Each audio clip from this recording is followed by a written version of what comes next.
Welcome to Talking Insights. I'm your host, Antonio, and today we're diving into a very relevant topic, diversity in market research. Our guest today is Marta Bierca from White Rabbit. She'll be presenting a paper during ESOMAR Congress in September on how the younger generations are challenging traditional notions of gender identity. These generations are increasingly rejecting binary labels and are instead embracing a more fluid understanding of gender, one that often contradicts the long-held views of femininity and masculinity. Yet in contrast, much of the marketing world still clings to these traditional frameworks, creating a disconnect between what the young people feel versus how they are being targeted by brands. My conversation with Marta was really insightful. I hope you like it.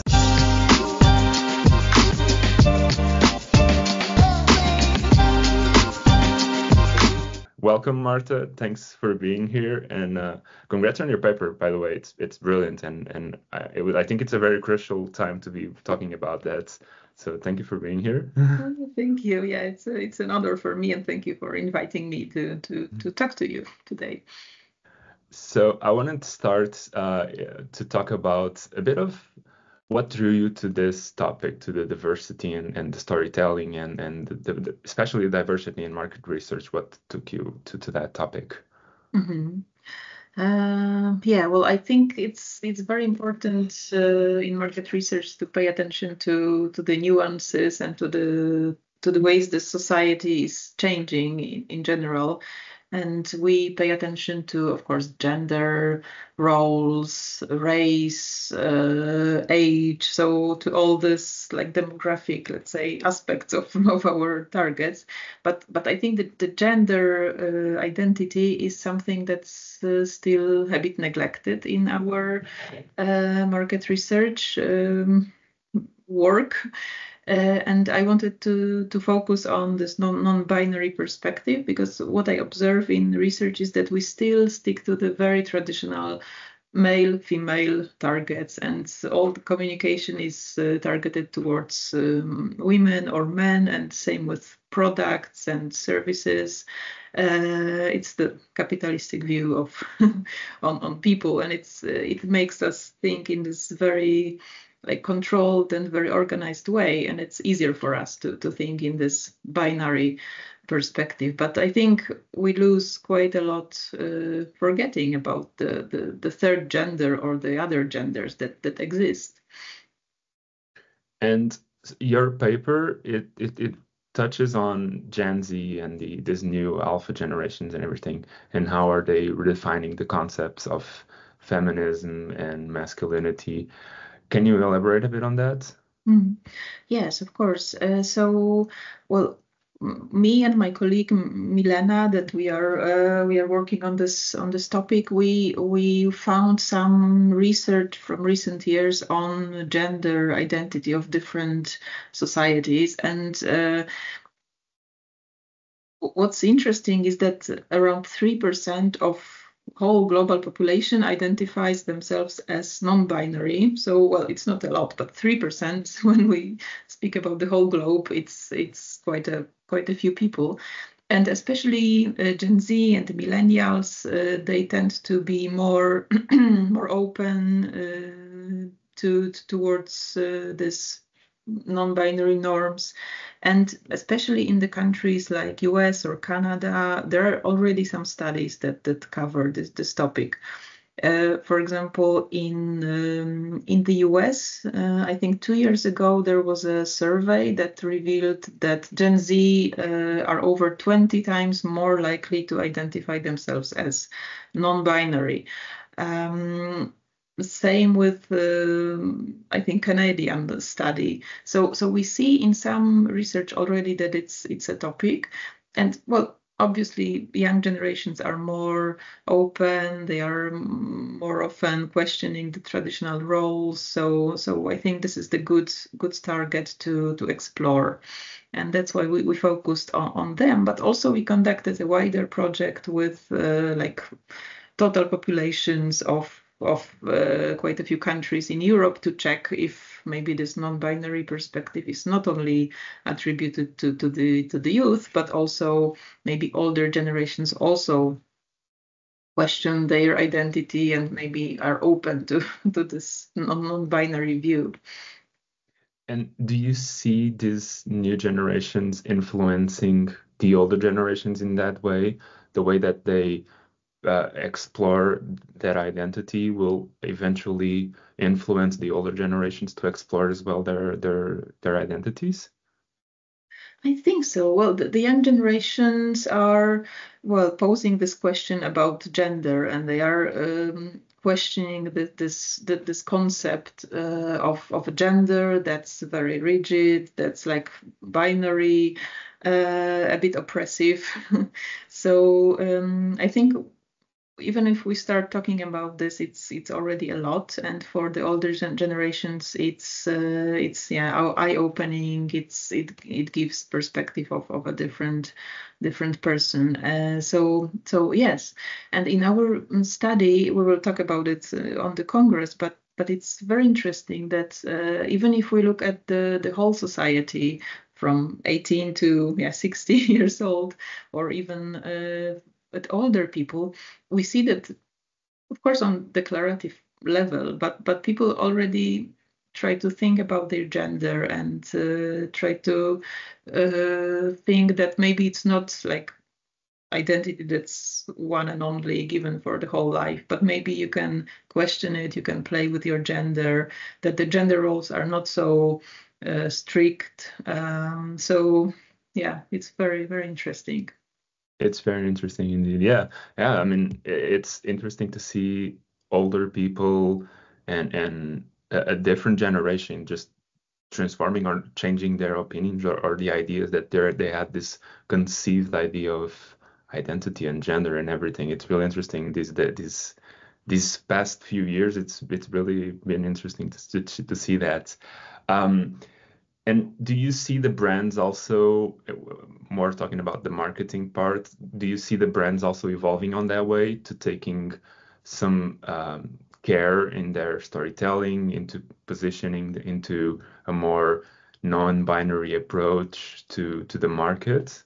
Mm. Yes, we see that, and we will be talking about some examples of such communication. Of course, it's not very, very popular, very common, because, of course, the dominating like narrative is very much gendered.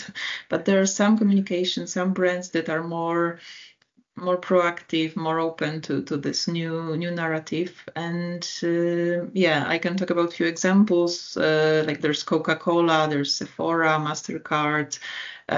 So some big brands that are already like referring to this new way of thinking. Of course. The other question is if they are doing it right or not, because what we did in our study is we showed some selected communication to respondents during interviews, and well, they criticized some of the ads, because it's very common and it's very difficult, I think, to choose the right language, the right narrative when talking about non-binary people. Because I think in many examples of communication, the non-binary people are portrayed in a way that they are different. So the communication emphasizes the difference, and then you see them as something like weird. So that I think this is not the right way to to show them that they are kind of third gender, something, that's still a bit scary No, in a way. and do you again on the brands, do you think it's easier for a, let's say, big brand, Coca-Cola, Nike, McDonald's, whatever, to embrace this change, or is it easier for a smaller brand to, or a startup, or a brand that's kind of starting their way into the market, to position themselves in this way? Do you think it's easier for a big brand or a smaller one? Well, I think for big one, but well, it's my personal view, so I think the brand managers would tell you more about it. But I think behind the big brand, the big logo, there's a lot of trust, a lot of followers. So when a big brand is starting to talk about such topic, it gains more interest. It has more impact on the viewers, and people trust such narrative, such ad. So it's a bit of it's problematic, like how to talk about it and what brands should raise this topic.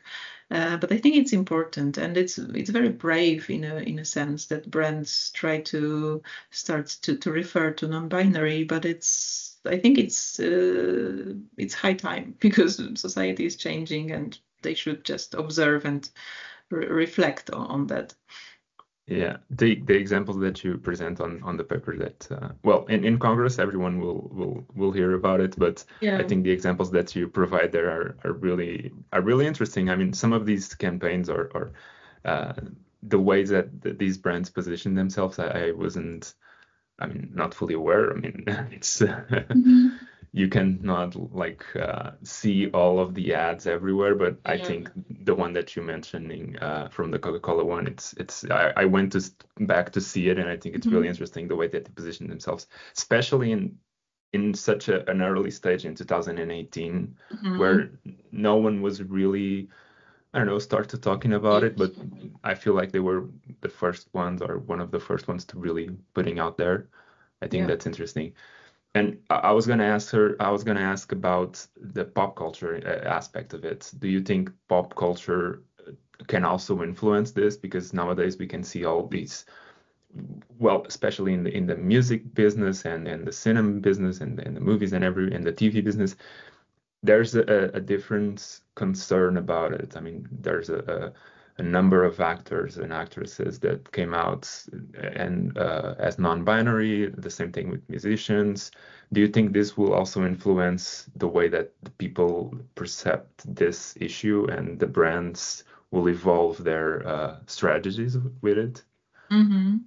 Yeah, I also see it that in the media, in some TV series, in the fashion industry, for example, it's more and more common to see the third gender or the non-binary perspective, and I think it's very important that it's there. But I would be a bit cautious, because sometimes we portray these people as I mentioned, some kind of strangers or some weirdos. Because when you show a person that's, for example, like a male dressed as a female, well, for many people it's like too much. It's like in a circus, it's like something totally crazy, and you actually can't identify with that person. So I think what's like closer to my way of thinking is to show non-binary people as like people like us. Well, they are just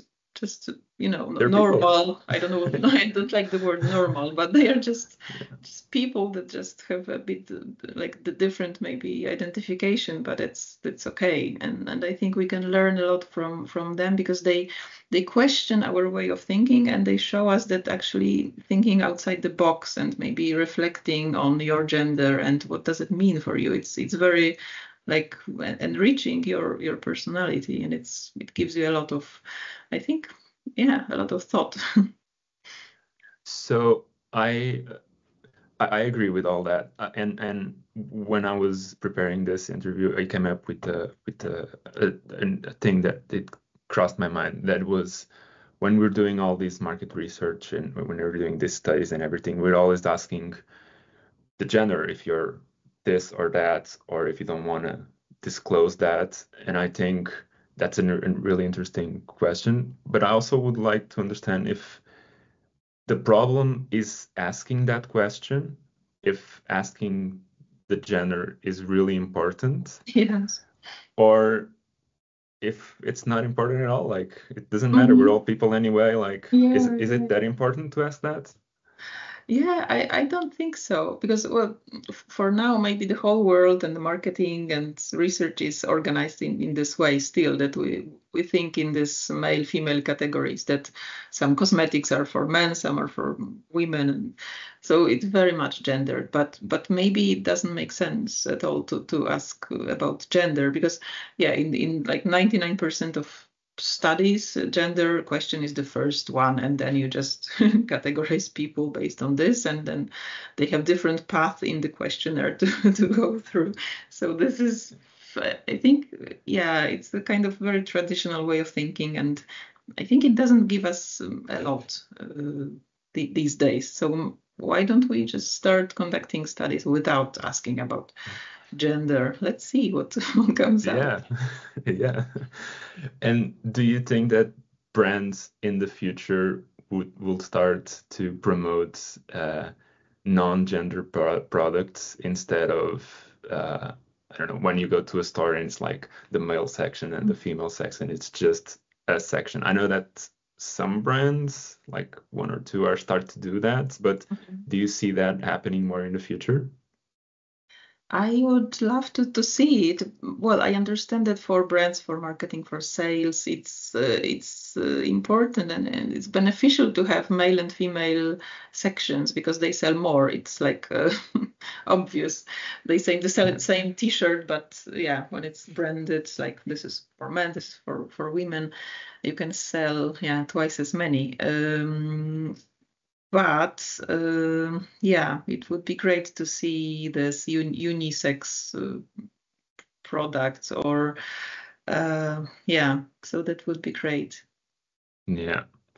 Yeah, I mean, I agree. And in your paper, you eventually mentioned something that I figure that when brands start to touch on these topics, they can be seen as that. And we already had this problem a couple of years ago, and I mean, it's still happening with the greenwashing. Hmm. And you mentioning the non-binary washing.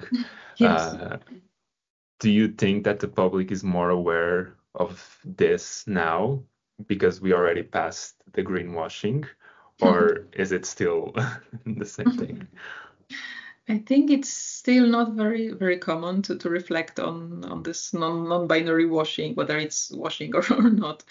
So yeah, I think it's like a red light for many companies to.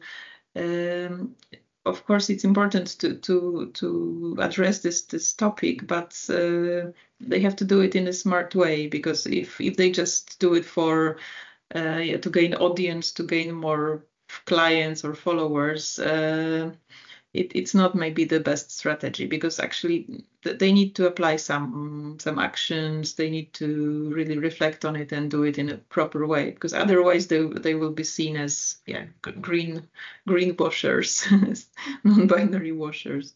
Yeah, because Yeah, it's very like buzzword now, non-binary, and many companies want to talk about it, or I think in the future it will be even more fashionable to talk about it. But yeah, talking is not enough. So they need to do it in a smart way. yeah, I agree. And yeah, I think it's really important to have these types of discussions and these types of conversations nowadays. More to again for everyone to be aware that we're having these conversations and not just to I don't know. I think it's important to talk about it, but also to do some action on it. And Mhm. it's really easy to just say that you're pro this or pro that, but if you're not really, doing something about it, it's a bit washing. Yeah, and to invite the non-binary people to the discussion because otherwise we will be seen again as uh, people that are talking about something that actually we have no idea about, but we are just talking because it's good to talk about it. Yeah. Yeah, yeah, I agree. Well, thank you very much for this, Marta. Yeah, I don't know if you have, do you want to say anything else or maybe promote your paper, your slot in Congress? I don't know. Yeah, so I'm excited to come to the Congress and present more insights on this. And I hope you will enjoy it, because we will be talking not only about the young generations but also about the older ones, and we will reflect on on the future of society and marketing and research. So, and I hope this paper will make the audience think about their own identity a bit and question what they are. So let's see. Yeah. Looking forward to this. Thank you very much, Martin. And I'll look forward as well to see you there and to see your presentation. I think it's really important and really insightful, and I think your paper is really brilliant. Thank you. Thank you. Thank you very much for this. And that's all for today. You can watch Marta and Milena's talk live at the ESOMAR Congress, which is less than a month away. If you don't yet have your ticket, make sure to follow the links in the description to get yours now. It's going to be a couple of fun and very insightful days in the legendary city of Athens, Greece, where we have so many activities and keynotes planned for you. Don't miss out. Thank you for listening and watching. Don't forget to subscribe and follow us on social media. And tell us what you think about this episode. It really matters to us. All right. See you next time.